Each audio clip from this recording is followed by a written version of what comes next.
수업을 좋아하는 이유가 뭡니까? 응? 자리도 많은데.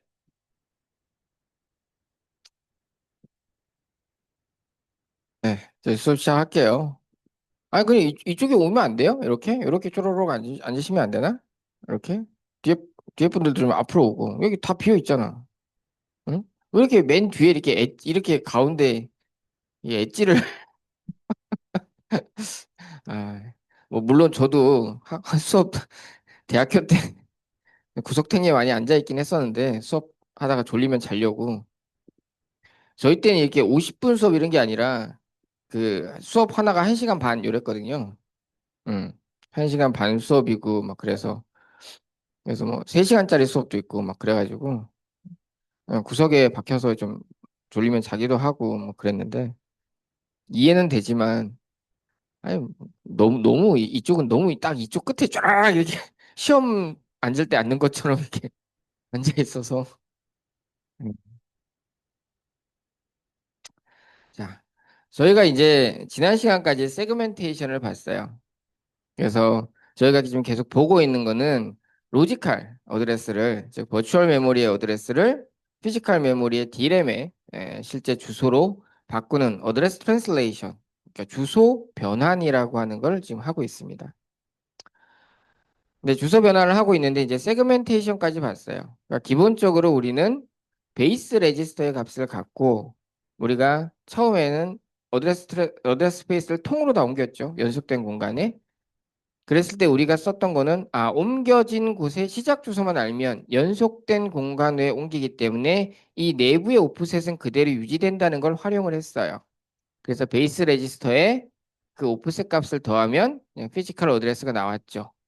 세그멘테이션이라고 하더라도 크게 바뀌는 건 없었어요. 그냥 바뀌는 거는 코드 세그멘트는 코드의 그 세그멘트를 연속적으로 옮기고 힙은 힙대로 스택은 스택대로 이렇게 따로따로 옮긴다는 것만 있었죠. 그래서 우리가 가운데 사용하지 않는 어드레스 스페이스상의 큰 빈 공간들을 실제적으로 할당을 하지 않음으로써 D램의 공간을 좀 더 효율적으로 사용할 수 있고 또 코드 쉐어링도 가능했었죠.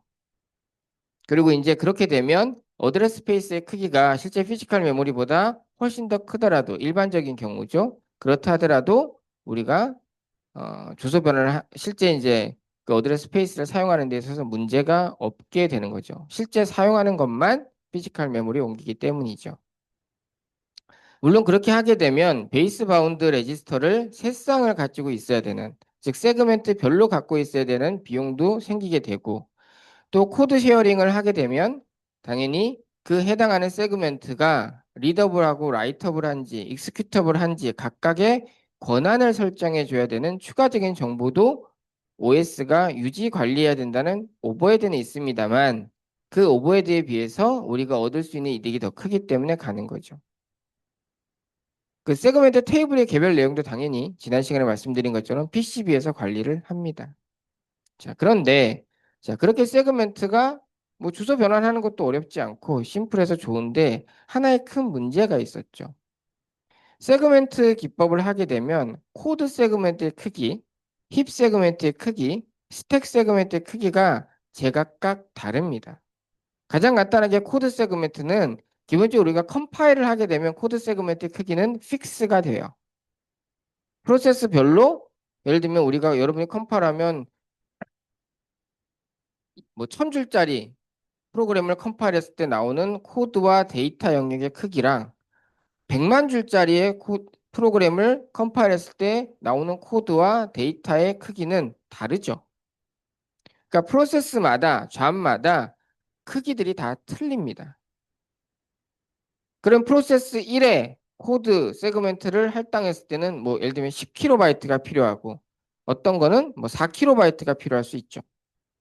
우리가 그런 식으로 서로 다른 크기를 갖고 있는 개별 프로세스의 코드와 스택과 힙을 막 피지컬 디램에 빈 공간에 계속 꽂아 넣으면서 사용을 하다 보면 피지컬 메모리가 실제 사용하는 피지컬 메모리의 레이아웃을 보면 전체적인 시스템의 빈 공간은 어느 정도 있는데 그 각각의 빈 공간이 하나의 큰 연속된 통으로 존재하는 게 아니라 잘게 잘게 쪼개진 형태로 빈 공간이 존재하게 됩니다. 그래서 지난번에 얘기한 것처럼 예를 들면 뭐 지난번에 봤던 그림이 이런 거였죠. 피지컬 메모리가 있는데 뭐 예를 들면 여기는 사용했고 또 이만큼 사용하고 또 여기도 사용하고 여기 가운데도 이렇게 사용했어요. 그러면 여기 빈 공간이 예를 들면 뭐 4KB, 2KB, 예를 들면 2KB가 있다고 쳐요. 잘게 잘게 쪼개져 있는 거죠. 그럼 시스템에는 8KB의 프리스페이스가 있지만 우리는 여기에 5KB의 요청이 딱 들어와. 메모리에 5KB를 써야 될 요청이 들어오면 이 상태에서는 우리는 그 요청을 서비스할 수가 없게 되는 거죠. 그러면 그걸 서비스를 하려면 결국에는 각각의 사용됐던 것들을 다 읽은 다음에 그걸 연속된 공간에 다 몰아서 넣어주고 빈 공간 8K, 연속된 빈 공간 8KB를 만들어야 됐죠. 그런 동작을 우리는 컴팩션이라고 합니다. 근데 문제는 컴팩션을 할 때는 우리는 피지컬 메모리에 있는 모든 데이터를 읽고 다시 써야 돼요. 굉장히 많은 메모리 IO가 발생을 합니다. 따라서 성능이 뚝뚝뚝 떨어지게 됩니다. 그래서 지금 여러분은 주로 SSD를 쓰기 때문에 사실 SSD에도 그런 문제가 있긴 있거든요. SSD가 사실은 여러분이 이제 눈치 못 채게 대부분이 이제 가비지 컬렉터가 동작을 합니다. 그래서 이전에 쓰고 나서 이제 인밸리드 유효하지 않은 데이터들을 모아서 지우고 유효한 데이터들만 따로 모아서 새로 쓰고 하는 동작들을 해요. 물론 그걸 가능한 여러분들이 잘 모르는 백그라운드에서 수행을 하고 있긴 하지만 실제적으로 근데 유저 상황에서도 그게 여러분 막 되게 헤비하게 데이터를 사용하게 되면 보이게 됩니다. 근데 하드디스크는 그게 좀 더 심했거든요. 그래서 지금은 여러분이 잘 없지만 한 2000년대 초중반까지만 해도 HDD 하드디스크를 많이 썼을 때만 해도 컴퓨터 성능이 좀 떨어진다. 내가 뭘 할 때마다 좀 버벅거린다 싶으면 디스크 조각 모음 같은 걸 했었어요. 그래서 잘게 쪼개진 빈 공간들을 잘 모아서 하나의 연속된 빈 공간으로 만드는 짓들을 많이 하게 됐었습니다. 그러니까 이게 성능에서 열화가 굉장히 심해요. 그래서 세그멘테이션이 물론 지금도 세그멘테이션이라는 이름이나 그 기본 컨셉이 흔적은 남아있긴 합니다. 오퍼레이팅 시스템에. 하지만 지금은 이러한 문제, 이걸 이제 프래그멘테이션 그리고 그 중에서도 익스터널 프래그멘테이션이라고 합니다. 여러분이 아마 혹시 뭐 시스템 쪽을 하거나 대학원을 가시거나 하면 프래그멘테이션이라는 표현을 다양한 분야에서 많이 들으실 수 있어요. 그 개별 내용들은 좀 다르지만 기본적으로 뭔가 우리가 사용해야 되는 리소스가 파편화되어 있는 거죠. 잘게 쪼개져서 사용할 수 있는 부분과 사용하지 못하는 부분들이 있는데 그 사용할 수 있는 부분이 잘게 쪼개져 있는 문제예요.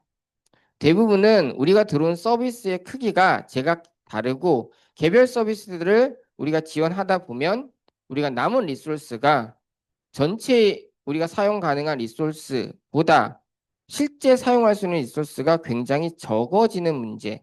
그걸 보통 파편화라고 부릅니다. 그래서 이런 파편화 문제가 생기게 되면 성능이 굉장히 안 좋아요. 그래서 현재 오퍼레이팅 시스템은 이러한 익스터널 프래그멘테이션에 의해서 발생하는 문제를 해결하기 위해서 페이징이라고 하는 기법을 씁니다. 여러분 페이징이란 기법을 보시게 되면 이게 이해하시는 분도 있고 그거랑 세그멘테이션이 뭔 차이가 있지? 라고 헷갈려 하시는 분도 있어요. 페이징이라고 하는 거는 기본적으로 이겁니다. 뒤에 나오겠지만 자 버추얼 메모리가 있어요. 뭐 어드레스 스페이스 버추얼 메모리에 그냥 AS라고 할게요. 스페가 있으면 얘를 동일한 크기의 페이지로 나눕니다. 이 하나하나가 페이지예요. 그리고 피지컬 메모리가 있습니다. 여기 D램이.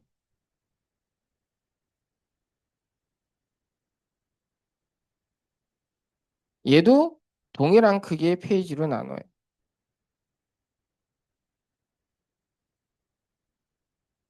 요걸 뭐 보통 얘가 한 4KB 정도가 됩니다.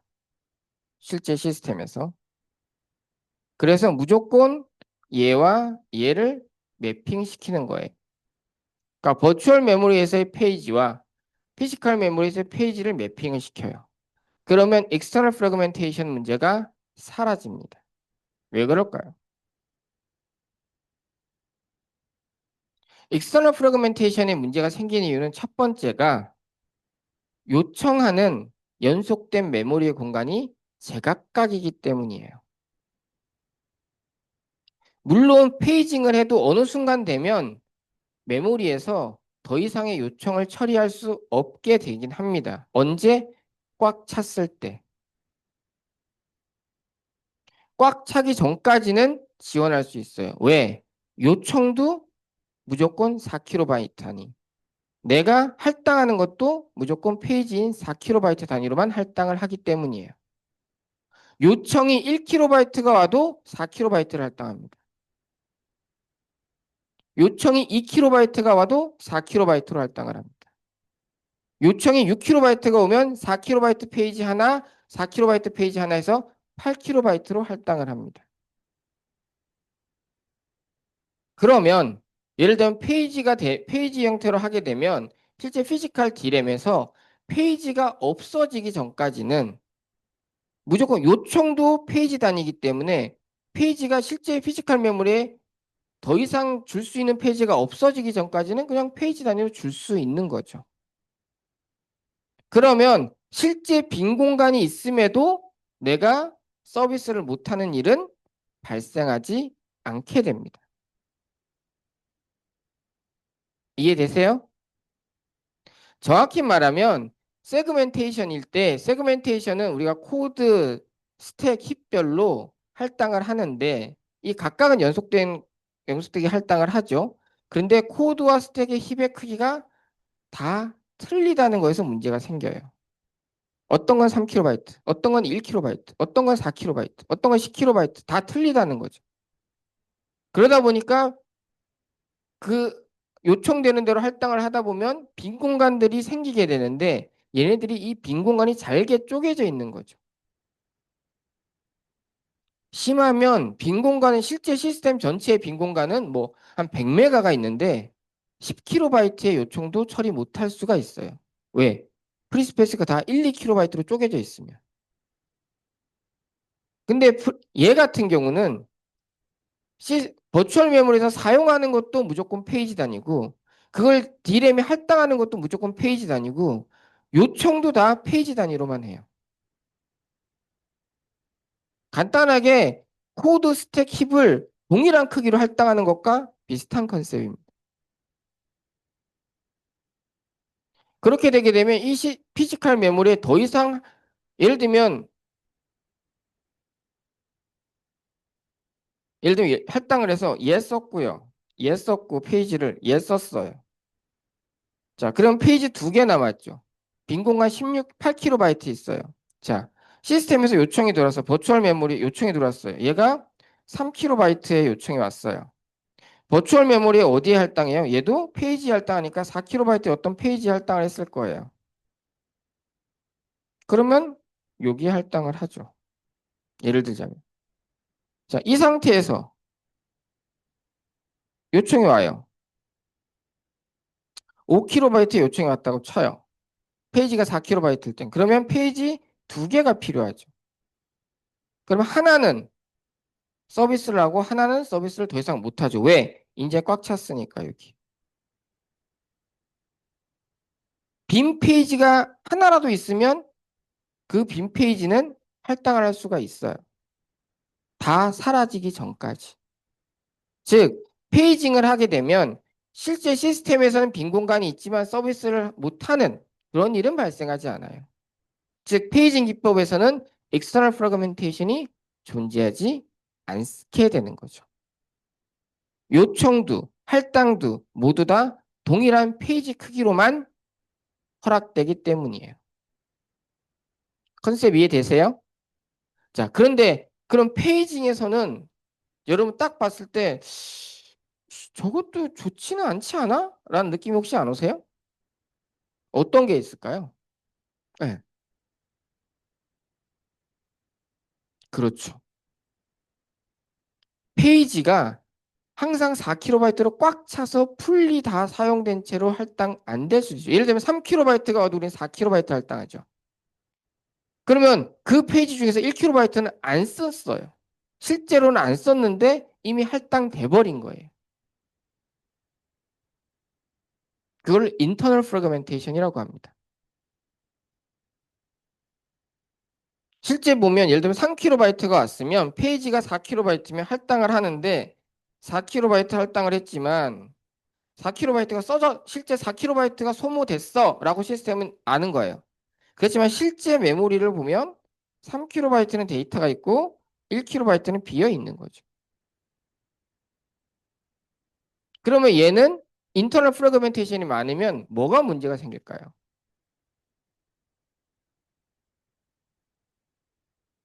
무슨 문제가 생길까요? 이게 심각하게 진다면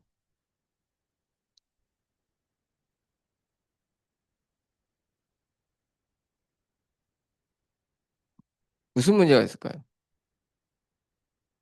그렇죠. 메모리가 빨리 소모가 되겠죠. 메모리가 빨리 꽉 찰 거잖아요. 메모리가 꽉 차면 결국 우리는 이 중에 일부를 다시 수합시키던 뭘 해서 내려보내고 빈 공간을 만들어서 새로운 걸 올려야 되겠죠. 그래서 메모리가 빨리 꽉 차게 됩니다. 그러면 이 두 개가 다 장단점이 있죠. 세그멘테이션 그러니까 예를 들면 우리가 실제 뭐 3이면 예를 들면 3kB, 5kB 왔으면 딱 8kB에 할당할 수 있으면 온 것만 그대로 할당한다면 3kB 요청하고 5kB 요청하면 8kB만 쓰면 되잖아요.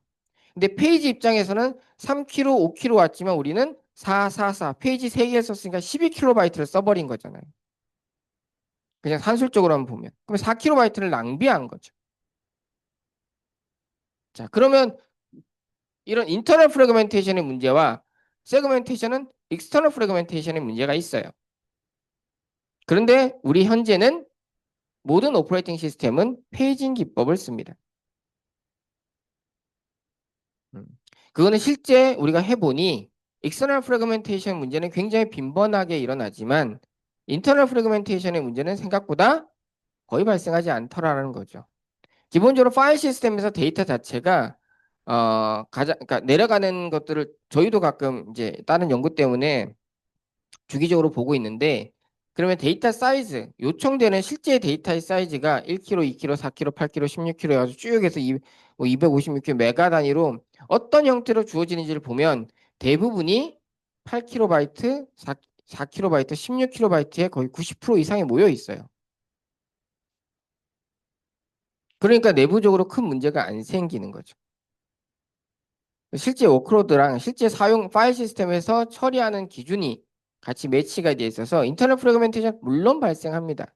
하지만 그거에 의한 영향도가 실제 익스터널 프래그멘테이션을 썼을 때 우리가 빈번하게 컴팩션을 해야 됨으로써 치러야 되는 비용보다는 훨씬 적더라라는 거죠. 하지만 위험성은 있죠. 사실은.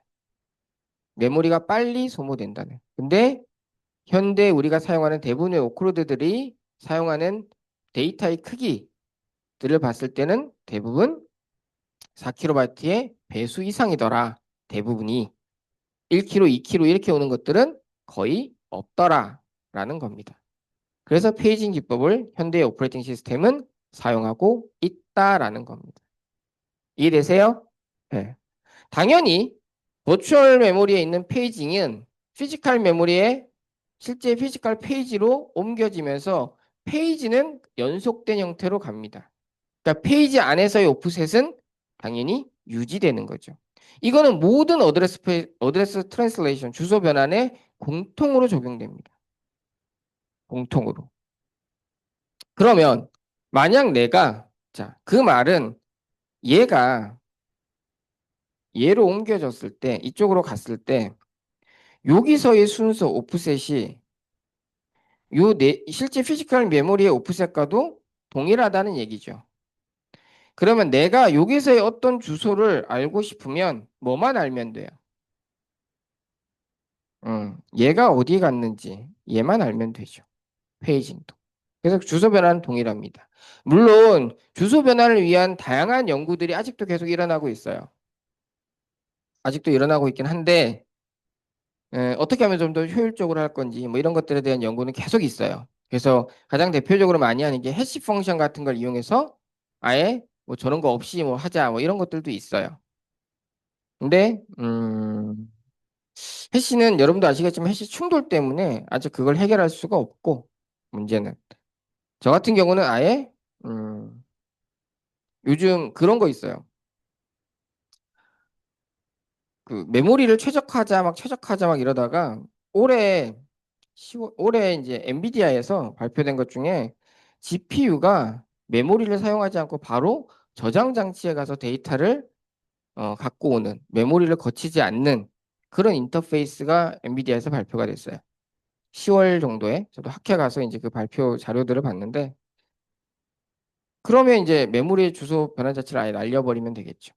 근데 스토리지는 근데 속도가 느리잖아. 그러면 스토리지의 속도를 어떻게 하면 GPU가 원하는 형태로 매칭시키느냐. 이게 핵심이 될 수도 있겠죠. 그래서 저희도 그거 보고 아싸, 요거 연구해야겠다 싶어서 하고 있습니다. 자, 일단 이제 페이징을 볼게요. 페이징은 저희가 사실 페이징에 대한 기본적인 개념은 앞에서 이미 다 설명을 했습니다. 페이징이라고 하는 여기 써 있는 것처럼 자, 스플릿업, 그러니까 쪼갠다는 거죠. 어드레스 스페이스, 버추얼 메모리를 픽스드 사이즈, 고정된 크기의 페이지로 쪼개고 그다음에 피지컬 메모리, D램도 고정된 크기의 페이지로 쪼갰습니다. 그리고 이제 피지컬 메모리에 있는 페이지를 조금 버추얼 메모리에 있는 놈이랑 약간 구분하고 싶어서 페이지 프레임이라고 이름을 붙이기도 합니다. 근데 보통은 그냥 로지컬 페이지, 피지컬 페이지 보통은 이렇게 많이 불러요. 근데 그러니까 가끔 이제 프레임이란 얘기가 나오면 D램, 실제 피지컬 메모리에 있는 페이지라고 보시면 됩니다. 그리고 그 두 개를 매핑을 시켜요. 그럼 버추얼 메모리 페이지 1번이 피지컬 페이지 프레임 몇 번, 이런 식으로 매핑을 시킵니다. 그래서 그 매핑된 정보를 누군가가 유지, 관리해줘. 누가 할 것 같아요? 운영체제가 하는 거죠.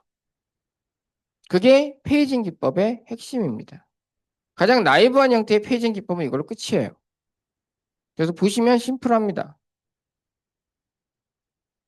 볼게요.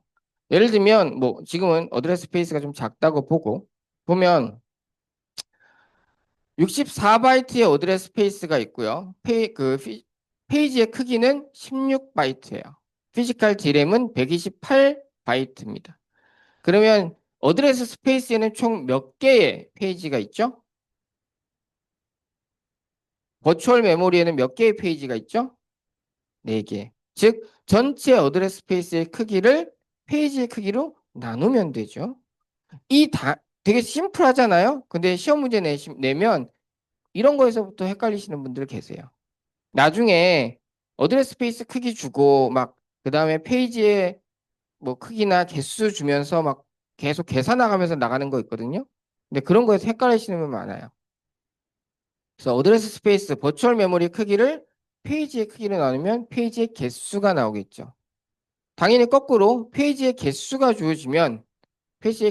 주어지고 어드레스 스페이스 크기가 주어지면 한 개 페이지의 크기도 우리는 알 수 있겠죠. 보통 여러분이 중학교 정도에서 많이 배우시는 세 개가 있으면 조건 두 개가 주어지면 나머지 한 개를 알 수 있는 것과 같은 거죠. 그렇죠? 자, 그리고 피지컬 메모리는 128바이트니까 이게 피지컬 프레임은 총 몇 개가 있을까요? 8개가 있죠. 페이지의 크기는 피지컬 메모리, 버추얼 메모리 다 동일하니까. 자, 그러면 얘를 주소 변환을 어떻게 하느냐? 그냥 이렇게 하는 거예요. 얘는 여기에, 얘는 여기에 이렇게. 실제 할당되면 이렇게 합니다. 이렇게 하고, 자, 그러면 페이지 0이, 피지컬 페이지 프레임 3번에 연결됐네. 페이지 1은 프레임 7번에 연결됐네. 2는 프레임 5, 3은 프레임 2에 연결됐네. 이거를 여기처럼 이렇게 페이지 테이블로 만듭니다. 뭐 장난 같죠? 0은 3에, 1은 7에, 2는 5에, 3은 2에 이렇게 만들어요. 이게 페이지 테이블이에요. 그냥 하나씩 하나씩 1대1로 매핑을 하고 있는 형태이기 때문에 이걸 보통 리니어 테이블로 얘기를 합니다. 1차원 리니어 테이블이죠, 그냥. 그러면 요 페이지 테이블을 아까 누가 관리한다고? OS가 관리하겠죠. 자, 하나 더. 그러면 이 페이지 테이블은 OS가 관리하는 페이지 테이블은 시스템에 하나가 있을까요? 여러 개가 있을까요? 똑같은 질문이 뭐냐면 세그멘트 테이블이 우리가 지난 시간에 세그멘트 테이블이 시스템에 우리 컴퓨터에 하나가 있을까요? 여러 개가 있었을까요? 그렇죠. 프로세스마다 있었죠. 당연히 페이지 테이블도 프로세스마다 있는 정보예요. 그러니까 당연히 이 페이지 테이블은 어디에 저장되어 있을까요? PCB에 저장돼 있겠죠. 그렇기 때문에 당연히 컨텍스트 스위칭이 일어나면 OS가 다른 프로세스, 넥스트 프로세스가 수행될 준비를 할 때 당연히 컨텍스트 레지스터 내용도 담고 할 때 페이지 테이블도 우리는 현재 액티브한 프로세스의 페이지 테이블을 활성화시키게 됩니다. 당연히 얘도 프로세스마다 PCB의 형태로 저장되어 있어요. 그래서 OS가 관리를 합니다. 그래서 걔가 막 해당 프로세스가 수행하는 동안에 이 각 페이지 테이블이 바뀌겠죠. 바뀐 상태에서 다시 타임 시어링 시스템에 의해서 이제 프로세스가 이제 체인지가 될 때는 바뀐 거를 다시 PCB에 업데이트를 시키게 되는 거죠. 다음 수행을 위해서. 이해되시죠? 네. 뭐 어렵지 않죠? 저 PTBR은 조금 이따가 설명을 드릴게요. 저게 뭐냐면 결국에는 페이지 같은 경우는 베이스 레지스터를 두는 게 아니라 이 각 프로세스마다 이 페이지 테이블이 위치한 이 페이지 테이블도 결국은 저장되어 있잖아요. PCB의 형태로 PCB 안에. 그러면 얘가 저장되어 있다는 건 실제 피지컬 메모리 어딘가에는 있는 거죠. 그렇죠? 그럼 우리가 주소 변환을 하려면 뭐 예를 들면 버추얼 페이지 1이 페이지 프레임 7로 바뀌었어란 얘를 읽으려면 이 페이지 테이블이 어디 있는지 알아야 되죠. 그래서 이제는 베이스 레지스터에 담겨 있는 게 이 각각의 시작 주소가 아니라 이 페이지 테이블이 실제 메모리에 어디에 위치해 있는지를 알려줍니다. 그래서 주소 변환을 할 때마다 나는 페이지 테이블에 가서 내 버추얼 페이지가 0이면 실제 D램은 프레임 3에 있겠네. 이 정보를 갖고 와요. 메모리에 가서. 그래서 주소 변환을 합니다. 그러니까 가서 갖고 올 때 이 페이지 테이블이 실제 피지컬 메모리에 어디에 있는지를 알려주는 이 시작점을 알려주는 게 페이지 테이블 베이스 레지스터라고 합니다. PTBR. 그래서 얘도 당연히 프로세스마다 값이 다르겠죠. 당연히 얘도 PCB에 있을 거고 OS가 관리를 합니다.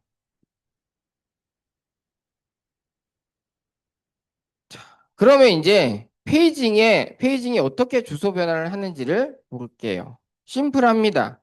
우리의 핵심은 버추얼 메모리의 페이지는 피지컬 메모리 페이지에 1대1 매핑이 되고 하나의 버추얼 메모리에 있는 페이지는 하나의 피지컬 메모리 페이지에 연속된 공간에 할당이 돼요.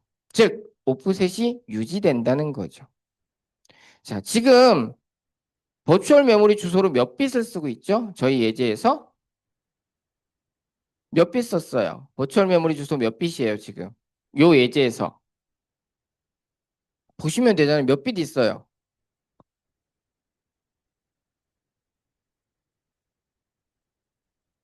아, 저기요. 카운팅. 세봐요. 우리 버추얼 메모리 주소 몇 빗이에요, 지금? 6빗이죠. 그쵸? 그러면 6빗이라는 거는 우리의 어드레스 스페이스의 크기는 몇 바이트라는 거예요. 2의 6승 64바이트죠. 그쵸? 자, 페이지의 크기는 몇으로 되어 있어요? 16바이트죠. 그럼 페이지가 총 몇 개 있다? 버추얼 메모리는 4개 있다는 거죠. 그쵸? 자, 그러면 우리 이건 거꾸로도 가요. 64바이트 버추얼 메모리니까 얘를 표현하기 위한 버추얼 어드레스는 6bit이면 되는 거죠. 그쵸? 2의 6승 바이트니까 하나의 주소가 한 바이트를 저장하니까 우리는 6bit을 갖고 버추얼 어드레스를 나타내요. 이렇게. 자, 이 중에서 자, 우리 중에서 우리는 두 가지의 정보를 하나의 페이지는 16바이트라고 했고요. 그럼 페이지의 개수는 넘버 오브 페이지는 지금 총 4개예요. 맞아요? 자, 그러면 이 6빛 중에서 페이지의 개수 앞에 2빛은 서로 다른 페이지를 나타냅니다. 그래서 페이지 개수가 총 몇 개? 4개니까 이 2빛이 페이지의 개수, 몇 번째 페이지인 걸 나타내죠. 그래서 00이 첫 번째 페이지일 거고요. 01이면 두 번째 페이지, 10이면 세 번째 페이지, 11이면 네 번째 페이지가 되겠죠. 그리고 뒤에가 오프셋이래요. 이 오프셋은 뭐예요? 페이지 안에서의 순서죠. 그쵸? 그러면 이 오프셋의 이 비수는 결국 이 비수가 의미하는 게 뭘까요? 결국 뭐와 같아요? 비수가 여기서 몇 빛이에요? 오프셋으로 몇 빛을 썼어요? 네 빛을 썼죠. 그러면 우리 하나의 페이지 안에 메모리 주소가 총 몇 개 있다는 거예요? 응? 16개가 있다는 거죠. 이 말이 뭐예요? 페이지의 크기가 16바이트인 거랑 같은 거죠. 그쵸? 페이지 크기가 16바이트니까 이 페이지에는 서로 다른 16개의 메모리 주소가 하나의 페이지를 구성하고 있다는 거죠. 그러니까 이 페이지 안에 서로 다른 메모리 주소를 구분하기 위해서는 오프셋이 당연히 4빛이 필요한 거예요.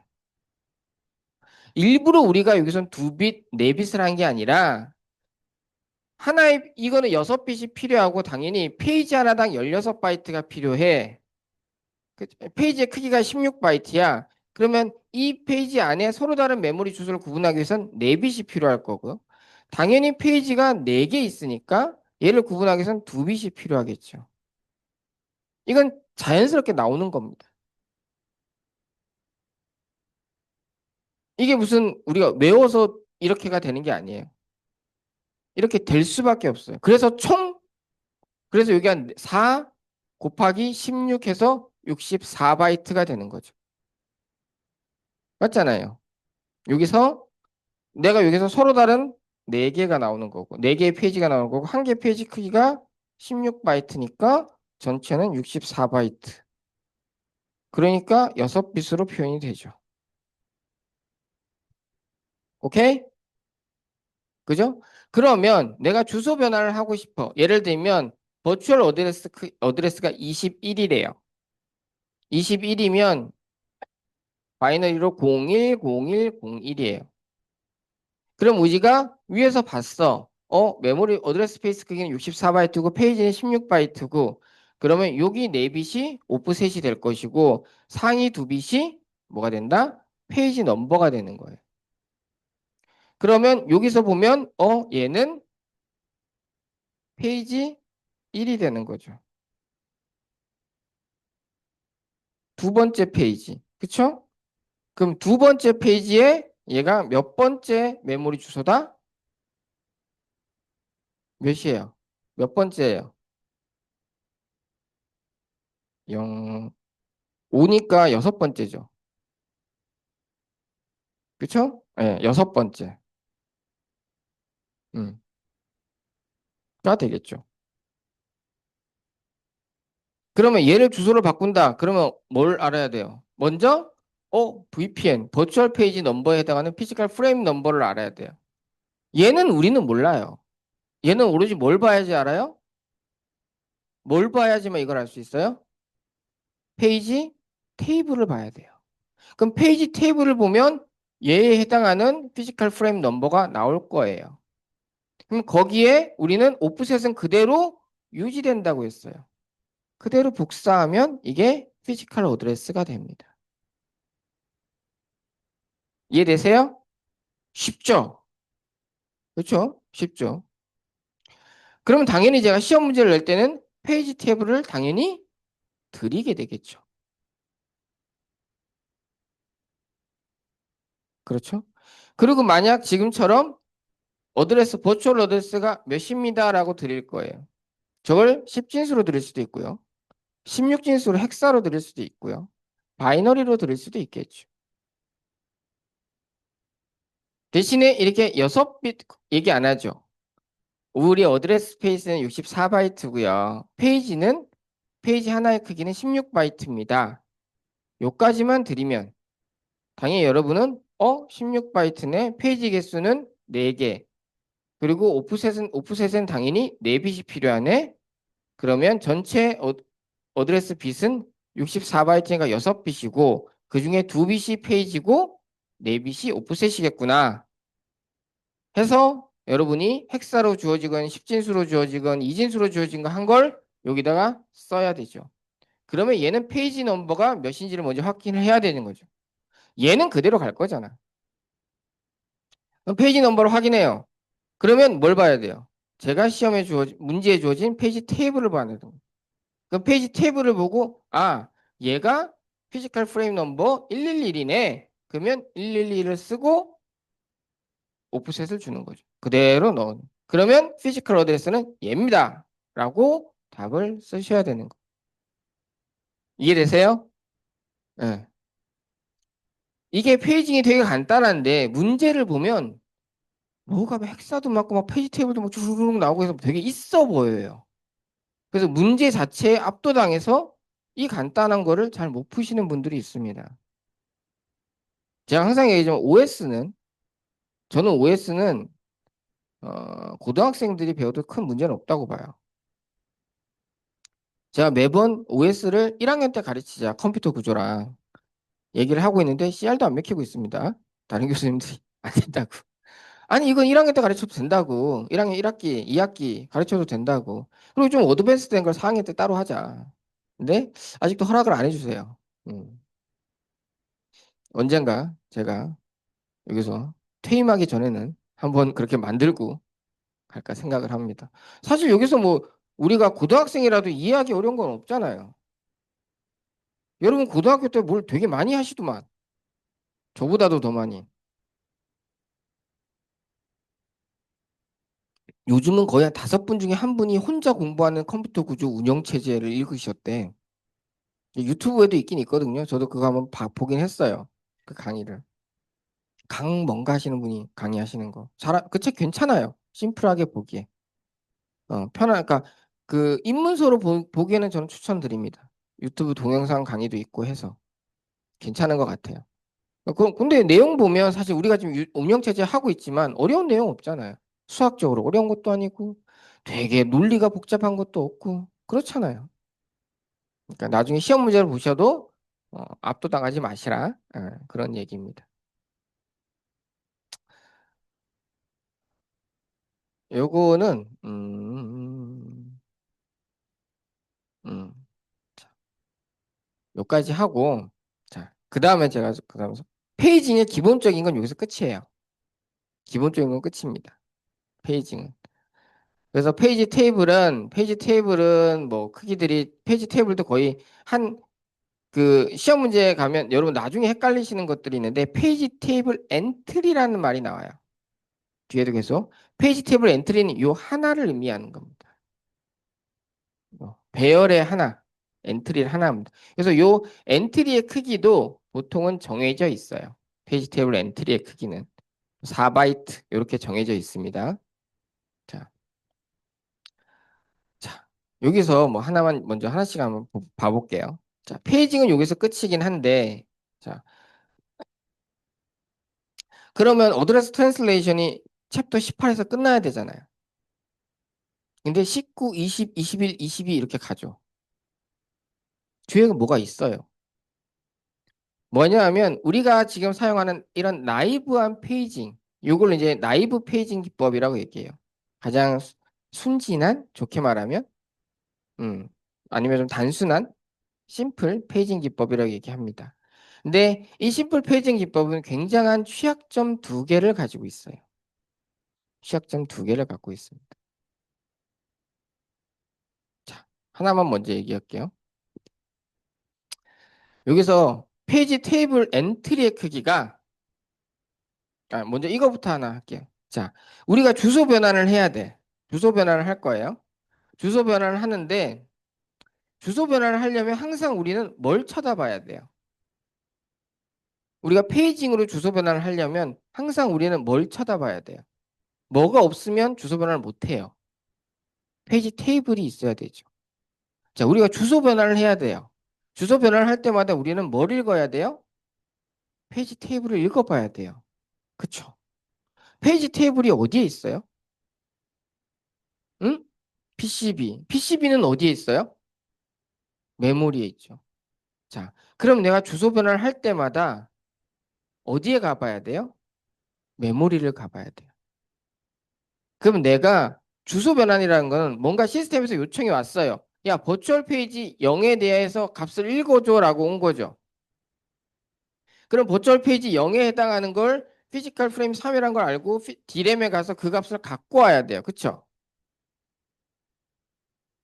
그런데 얘를 피지컬 D램에서 갖고 오려면 무조건 페이지 테이블을 읽어야 돼요. 즉 메모리 어딘가 가서 페이지 테이블을 읽고 주소 변환을 한 다음에 다시 메모리에 접근해서 값을 가져와야 돼요. 그러면 내가 뭔가 데이터 요청이 있을 때마다 메모리에 대한 접근이 몇 번씩 일어나요? 한 번의 데이터 요청이 있으면 페이징 기법에서는 메모리 접근을 한 번의 요청마다 몇 번씩 해야 돼요. 자신 있게 얘기하세요. 틀리면 어때? 어? 그냥 10번 하고 싶으면 해요. 물론 제가 왜요? 라고 물어보겠죠. 몇 번씩 해야 돼요? 최소 한 번이면 어떨 때 최소가 한 번이 돼요? 근데 데이터를 읽으려면 페이지 테이블을 가봐야 되잖아요. 내가 버추얼 메모리, 그러니까 모든 컴퓨터는 로직 어드레스로 요청을 해요. 버추얼 페이지, 버추얼 어드레스로.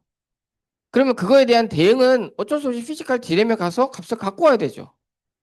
그러려면 주소 변환을 하지 않으면 값을 가져올 수가 없어요. 그렇죠?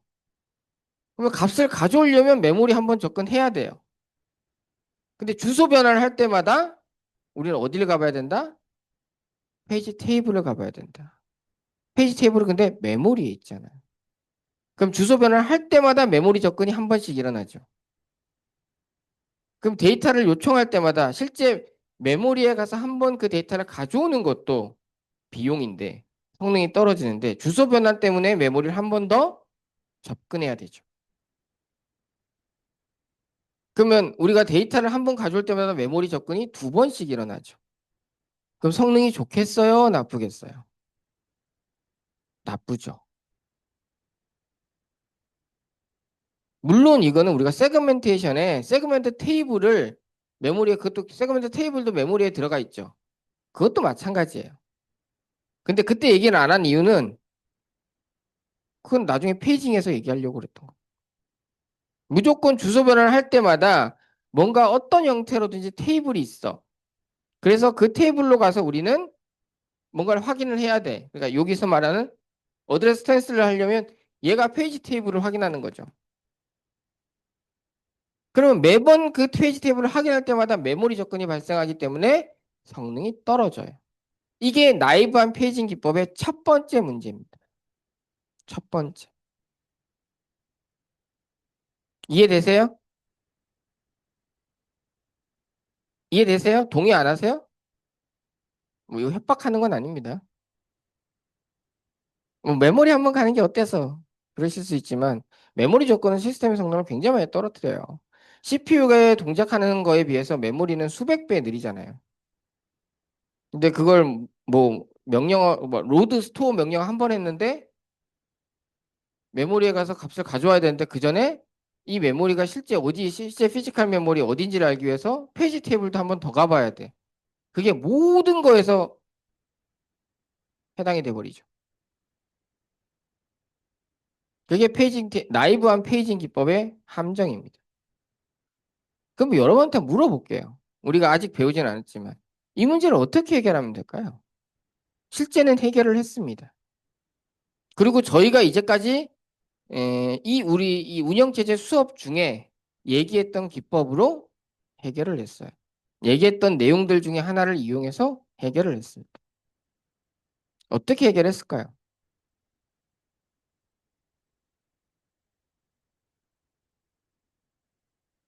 페이지 테이블을 레지스터에 둔다. 가능하죠. 가능한데 페이지 테이블의 크기가 나중에 보겠지만 작지 않아요. 그게 사실은 페이지 테이블이 작지 않다는 게 두 번째 문제입니다.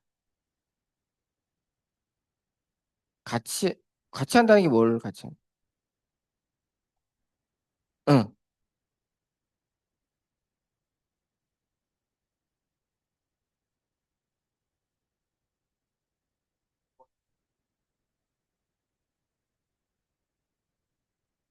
같이 할 수 있게. 이제 저희 가정은 메모리도 하나를 가정하고 있기 때문에 예, 두 개를 동시에 접근하는 거는 일단 불가능합니다. 예, 그런 방식도 이제 하긴 하죠. 아예 메모리 아키텍처를 바꿔가지고. 예,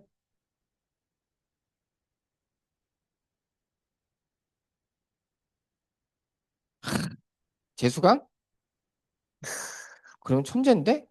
좀 일찍 태어나지 그러셨어. 이름을 넣을 수 있는 게. 그게 챕터 19입니다. 자주 사용하는 거.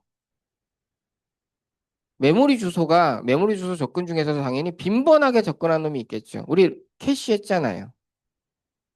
제가 그때 캐시에 대해서 쭉 설명을 하면서 나중에 우리가 캐시라는 게 있어요. TLB라는 놈이 있어요. 주소 변환할 때 쓰는 캐시인데 요거 할 때 캐시 나오지만 나올 때인데 그때 가선 다시 설명 안 할 거예요 하고 설명했죠.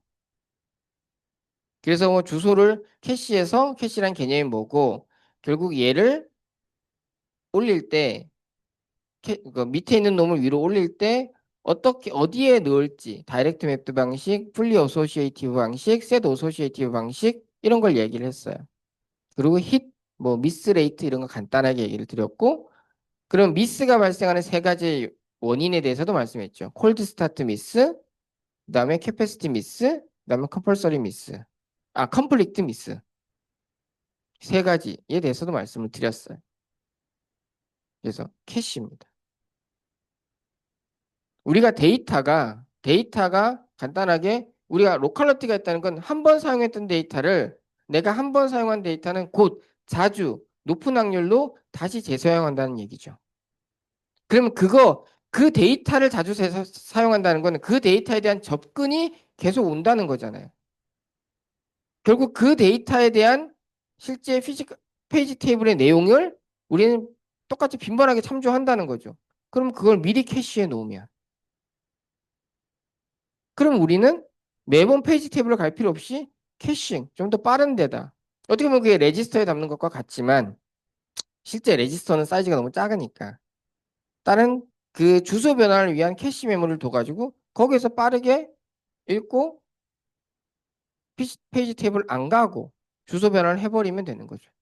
만약에 캐시 메모리 근데 100%다 그걸 할 수는 없죠. 캐시는 작으니까. 그러면 그게 안 됐을 때만 그때는 페이지 테이블로 가면 되는 거죠. 그게 해결책입니다. 그래서 사실 그게 19장의 내용입니다. 뒤에 보시면 이거 나 애니메이션 안 할 걸. 진짜. 이거 내가 왜 했을까? 예. 이게 TLB예요. 주소 변환을 할 때 먼저 TLB를 쳐다봐요.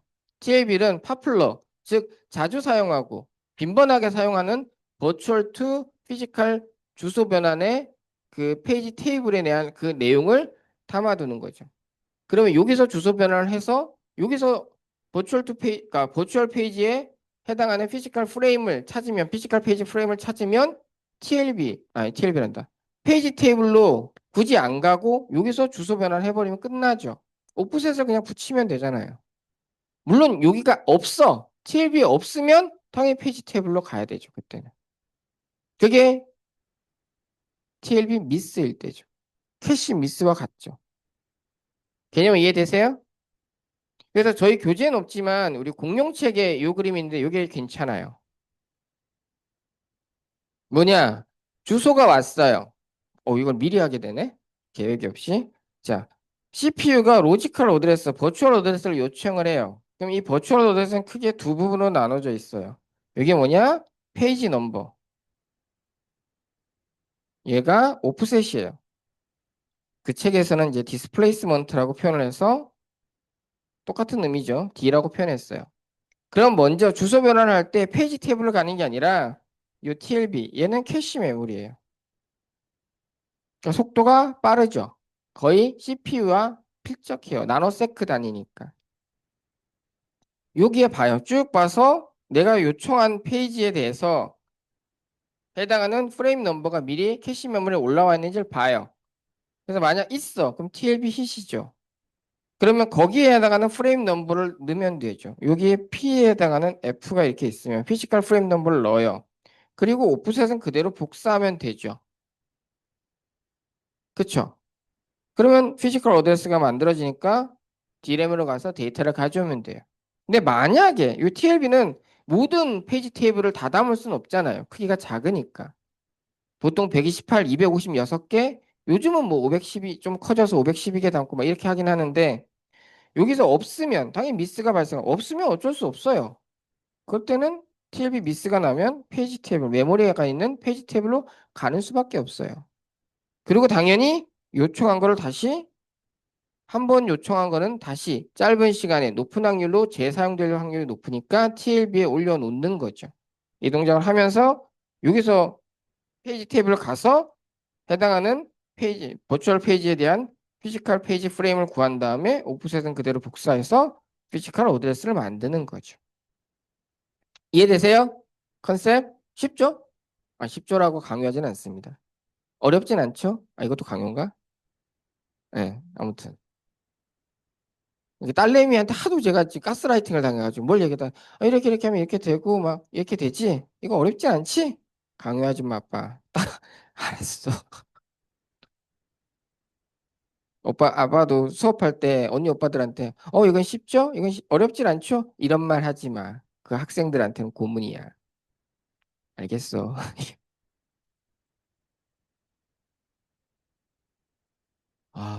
딸이 세상에서 제일 무서워. 아무튼. 근데, 아니. 그렇게 복잡하지는 않은 개념이죠. 우리 캐시라는 걸 알면. 그렇죠? 예. 이게 TLB입니다. 그래서, 이거 나중에 없애버려야겠다. 제가 해놓은 거. 별로 중요하지도 않은 내용인데 이걸 왜 제가 이렇게 해놨을까? 예. 그렇게 해서 이 어드레스 트랜슬레이션을 실제 페이지 테이블 가서 피지컬 버추얼 페이지 넘버에 대한 피지컬 프레임 넘버를 구하는 게 아니라 TLB라는 캐시 메모리에서 해버리면 이제 우리가 메모리에 접근하지 않고도 주소 변환을 할 수 있는 거죠. 음. 여러분이 조금만 일찍 태어나셨어도 해결했겠죠. 자, 근데 문제가 하나 더 있어요. 이걸 딱 해결하고 났더니 문제가 하나 더 있어. 자, 여기 보시면 자, 페이지 테이블 엔트리 하나가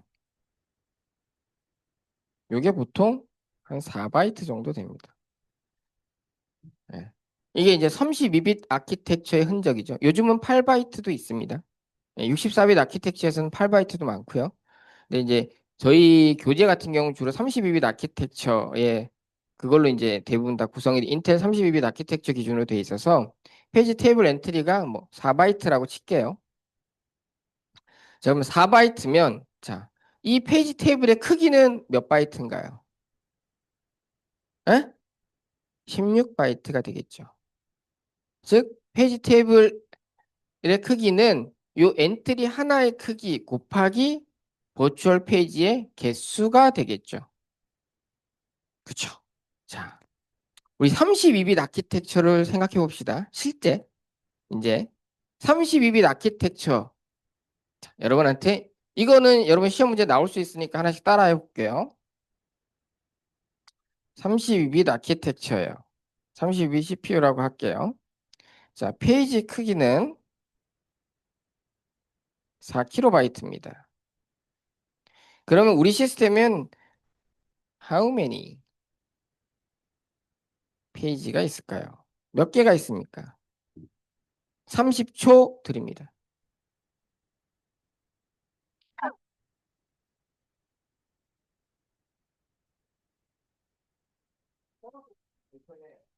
우리 어떤 페이지가 24바이트인데 페이지 크기가 16바이트. 그 페이지 개수는 24 나머지 16, 4개. 똑같은 거죠?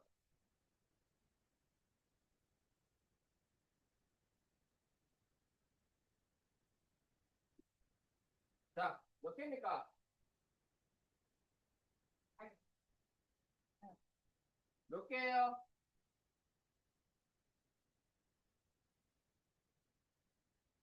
몇 개? 8개? 왜 8개예요?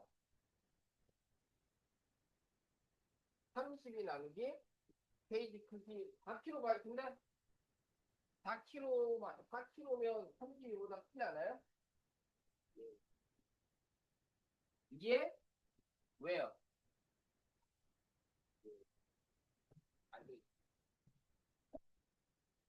2에 32승 나누기 4kb면 2에 12승이니까 2에 12승으로 나누어서 2에 20승일 것 같습니다. 네.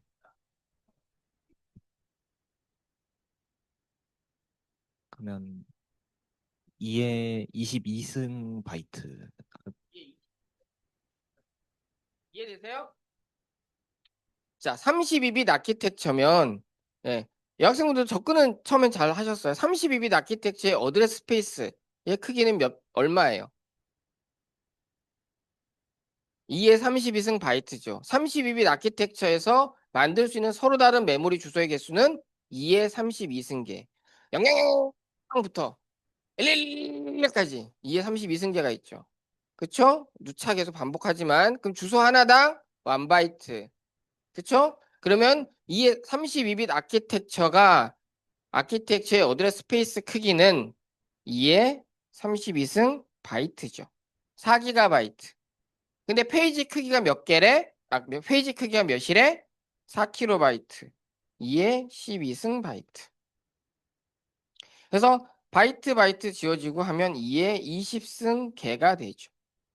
그래서 여러분이 만약 32빗 CPU를 썼을 때 거기에 페이지의 개수는 2의 20승계의 버추얼 메모리 페이지가 있죠. 그러면 버추얼 메모리의 개수 곱하기 요 하나의 엔트리를 하면 하나의 엔트리가 4바이트니까 2의 22승 바이트, 즉 4메가바이트가 되죠. 2의 10승 키로, 2의 10승 키로. 그러니까 2의 20승이 1메가니까 곱하기 2의 2승이니까 4메가바이트죠. 그럼 페이지 테이블 한 개의 크기가 4메가바이트예요. 크기가 커요, 작아요? 커요? 여러분 메모리는 뭐 16기가바이트까지 쓰면서 4메가바이트를 뭐 그렇게 크다고 얘기해. 구두쇠들 같으니라고.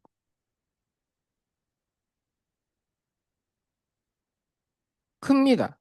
두 가지 관점에서 커요. 첫 번째, 32빗 CPU를 쓸 때 메모리는 16기가 이러지 않았어요.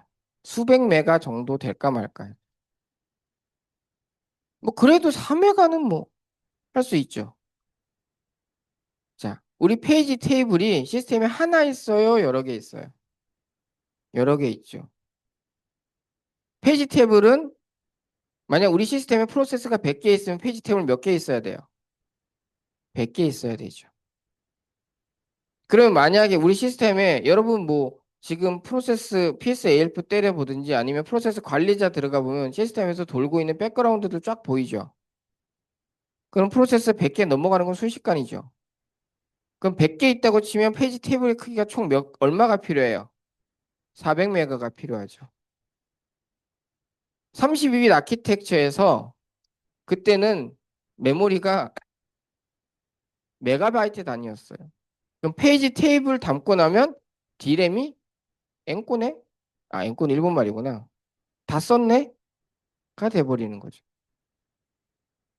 페이지 테이블의 크기는 결코 작지 않다. 그럼 이렇게 큰 페이지 테이블을 메모리에 어떻게 관리할까라는 거죠. 이렇게 큰 페이지 테이블을 우리는 허용해도 될까? 결론은 허용하지 못한다예요. 그래서 어떤 방식으로든지 이 실제 피지컬 D램에 올라와 있는 페이지 테이블의 크기를 줄이려고 합니다. 그게 저희가 챕터 20, 21에 21? 어디선가 배우는 멀티레벨 페이지 테이블이에요. 간단하게 지금 우리가 저기서 봤을 때 그 기본 컨셉은 말씀드릴게요. 기본 컨셉은 자, 페이지 개수가 예를 들면 페이지의 개수가 2에 20승계고 페이지 테이블이 4MB라고 했어요. 그러면 처음에 우리가 저 2에 20승계의 페이지를 다 써요? 다 안 쓰겠죠. 다 안 쓰면 굳이 안 쓰는 놈의 페이지 테이블까지 미리 다 갖고 있을 필요가 있어요? 없겠죠.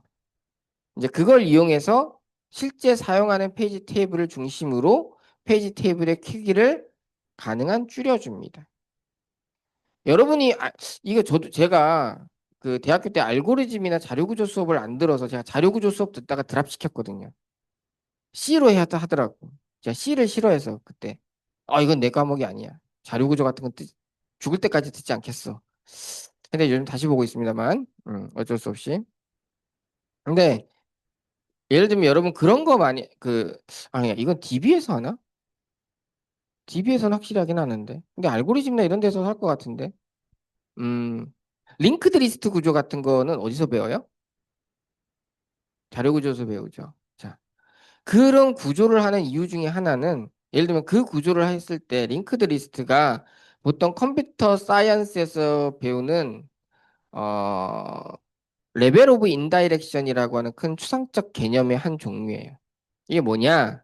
내가 예를 들면 뭔가 필요한 데이터 스트럭처가 있을 때 얘를 그냥 쭈루루루루루루루 1차원으로 놔서 얘를 접근하게 할 수도 있죠. 일일이 다 찾아가면서.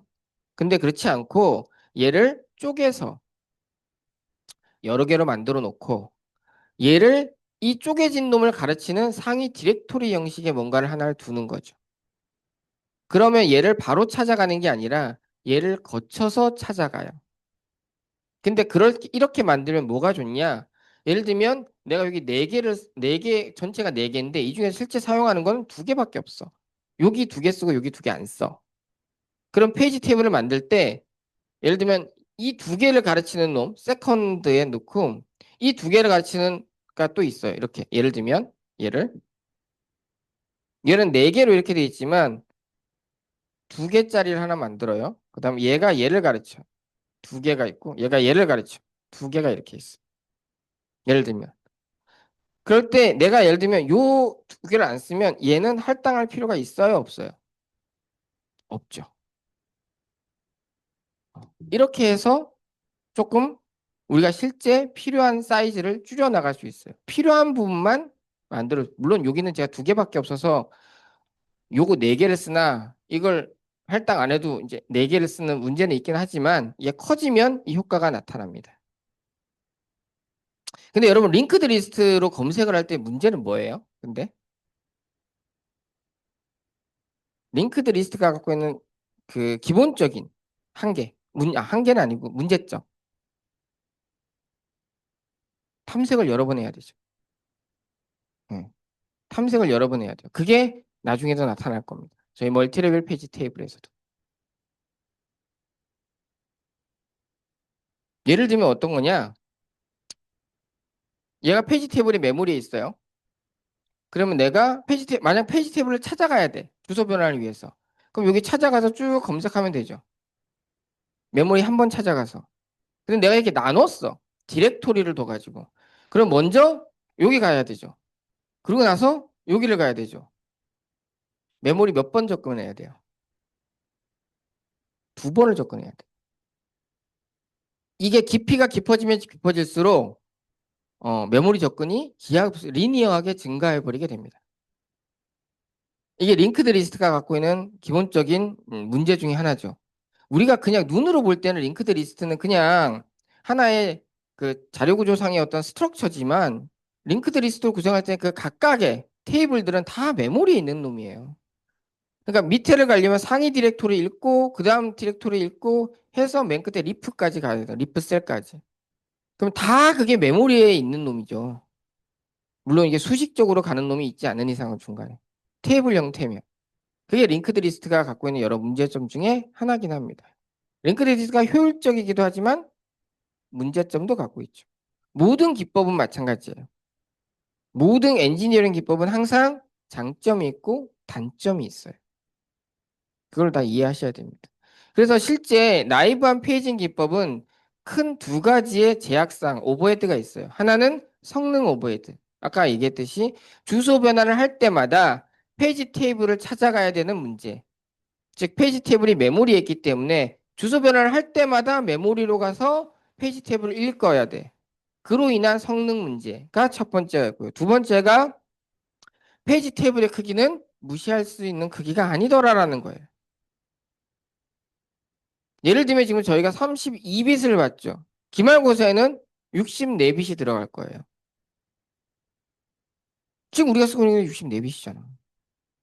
그렇죠? 그러면 페이지의 개수가 몇 개가 될까요? 페이지의 크기가 몇 개가 됩니까? 2에 52승계가 되겠죠. 그럼 페이지 테이블의 크기는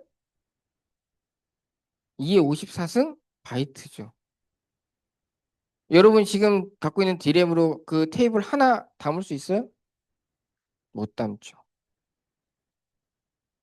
그렇죠? 그러니까 페이지 테이블의 크기는 결코 작지 않다.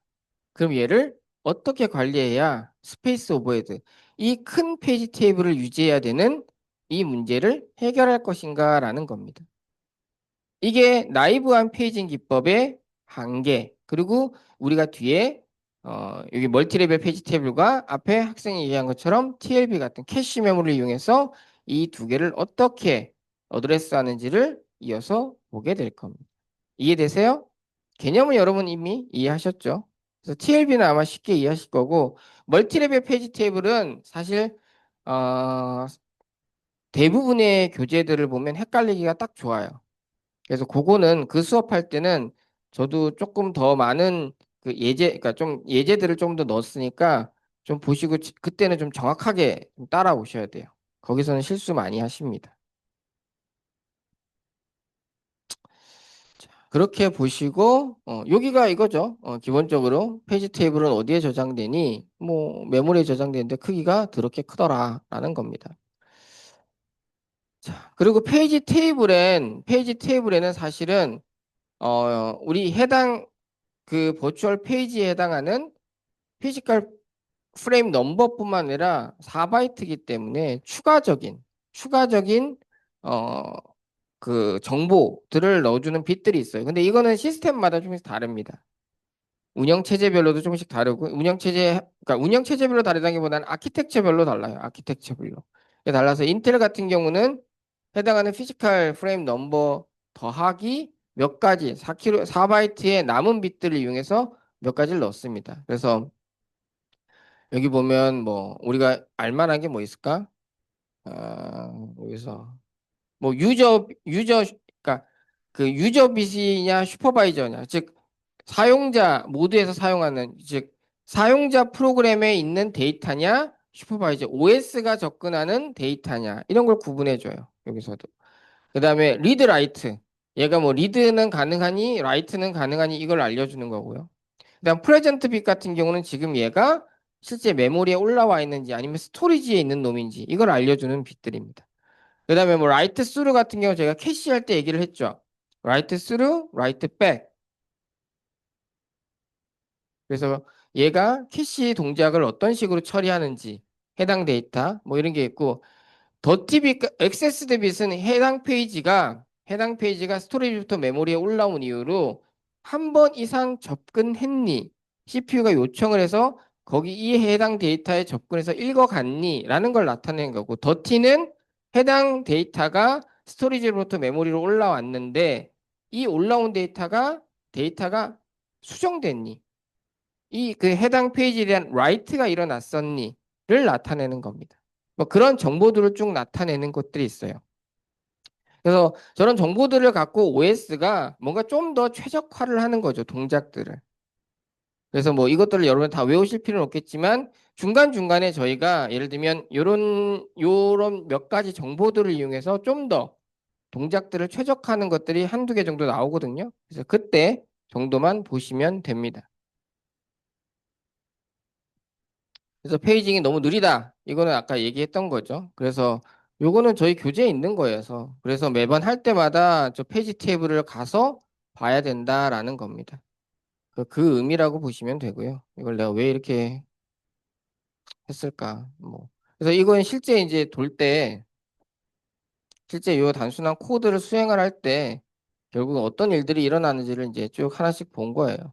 그래서 여기서 보면, 저 위에가 페이지 테이블 39가 있고, 페이지 테이블 1이 있고, 보면 이제, 예를 들면, 인스트럭션에 대해서는 페이지 테이블 1을 가고, 데이터에 대해서는 페이지 테이블 39를 가니까, 무브할 때는 페이지 테이블을 가서 갖고 오고, 또 어레이 접근할 때는 데이터에 대한 페이지 탭을 찾아가고 그러니까 이 의미는 결국 뭐냐면 매번 명령어 어떤 개별 명령어를 수행할 때마다 그 명령어에 해당하는 인스트럭션을 갖고 오든 아니면 그것들을 처리하기 위한 데이터를 필요할 때 데이터를 갖고 오건 매번 페이지 테이블을 우리는 참조할 수밖에 없더라라는 거예요. 그래서 페이지 테이블은 근데 어디에 있어? 메모리에 있어. 그러면 메모리에 접근 한 번을 할 때마다 페이지 테이블 접근을 위한 플러스 1의 추가적인 어디셔널한 메모리 접근이 필요하다. 그래서 더럽게 느려질 수 있다라는 그냥 그걸 표현해 준 겁니다. 그래서 그 더럽게 느려지는 이유를 해결하는 게 아까 학생분이 얘기했던 요 트랜슬레이션 루거 사이드 버퍼 TLB라고 이름은 돼 있고 그냥 기능은 캐시랑 동일합니다. 이름만 그냥 TLB라고 좀 구분해 놓은 거예요. 그러니까 자주 사용하는 주소 변환을 위한 페이지 테이블의 정보를 담고 있는 캐시 메모리를 이용해서 나이브한 페이징 기법이 갖고 있는 성능 오버헤드 문제를 해결한 겁니다. 그래서 이때 얘기한 것처럼 이런 식으로 하는 거죠. 그래서 먼저 TLB를 보고 그러니까 자주 사용하고 곧 사용할 그런 것들을 미리 TLB에 올려놓으면 우리가 페이지 테이블을 가지 않고 먼저 주소 요청이 왔을 때는 TLB를 갖고 주소 변환을 할 수만 있으면 메모리에 접근하는 페이지 테이블의 내용을 확인하기 위해서 메모리에 접근하는 필요가 없어지죠. 그래서 빠르게 주소 변환을 할 수 있고 하지만 어쩔 수 없이 캐시 메모리의 크기는 제한되어 있기 때문에 모든 페이지 테이블의 내용을 담을 수 없기 때문에 그러면 그때는 TLB 미스가 나면 즉 TLB 없으면 그때는 어쩔 수 없어요. 정답지를 찾아가야 되는 거죠. 그래서 TLB로 페이지 테이블로 가서 주소 변환을 한 다음에 최종적인 피지컬 메모리 어드레스를 찾게 된다라는 내용입니다. 그래서 페이지 TLB 엔트리는 해당하는 버추얼 페이지 넘버에 해당하는 피지컬 프레임 넘버를 넣고 나머지는 이제 아까 얘기했던 페이지 테이블처럼 필요한 정보들을 담아요.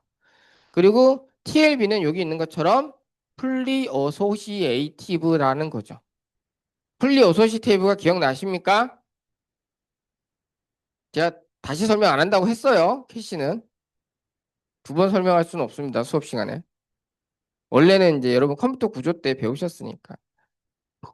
분리 오션 시스템은 그거였죠. 캐시가 비어 있어. 내가 새로운 내용을 캐시에 올려야 돼. 그러면 캐시가 새로운 내용을 올릴 때 캐시에 아무 데라도 비어 있는 데가 있으면 그냥 비어 있는 방에 들어가는 게 풀리 어소시에이티브죠. 반대가 다이렉트 맵 방식이 나는 내가 들어갈 방이 정해져 있죠. 예를 들면 내 학번이 뭐 1로 끝났어. 그럼 나는 방에 뭐 101호만 가야 되는 거예요. 거기가 꽉 찼, 다른 데가 꽉 찼고 다른 데가 다 비었어도 나는 그 방에 가야 돼요. 내가 갈 수 있는 방이 아예 딱 픽스가 돼 있는 게 다이렉트 맵 방식. 반대로 그냥 비어 있는 방 아무 데나 갈 수 있어? 풀리 어소시에이티브 방식. TLB는 풀리 어소시에이티브 방식을 씁니다. 다이렉트 맵 방식은 컴플리트 미스가 난다는 단점이 있지만 우리가 원하는 데이터를 찾는 거는 되게 빠르죠. 왜? 얘가 어디 있을지 금방 아니까. 학생회장이 날 찾을 때, 야, 명석이 학번이 뭘로 끝나니? 그것만 알면 어느 방에 있는지 알고 있는 거죠. 근데 풀리 오소시에이티브 방식은 컴플리트 미스는 해결했지만 내가 어디 있는지 찾으려면 방 전체 101호부터 110호까지를 다 뒤져봐야 되죠. 그 문제가 있죠. 검색. 내가 원하는 데이터가 어디 있는지를 찾는 데는 캐시 내에 어디 있는지를 찾는지는 풀리 어소시에이티브 방식이 불리해요. 그런데 TLB는 사이즈가 안 커요. 사이즈 자체가 그렇게 크지가 않습니다. TLB 자체는. 그러니까 사이즈가 그렇게 크지 않기 때문에 그냥 풀리 어소시에이티브 방식을 씁니다. 컴플리트 미스를 최대한 없애기 위해서. 그래서 TLB는 풀리 어소시에이티브 방식을 사용한다라는 겁니다. 그래서 여기까지 하고, 예, 여기까지 하고, 여기 뒤에 캐시인데, 뭐, 캐시는 이미 다 아니까 캐시는 쭉쭉쭉 넘어가도록 할게요. 다음 시간에. 예, 여기까지 하고, 주말 잘 쉬시고, 다음 주 화요일 날 뵙도록 하겠습니다. 수고하셨습니다.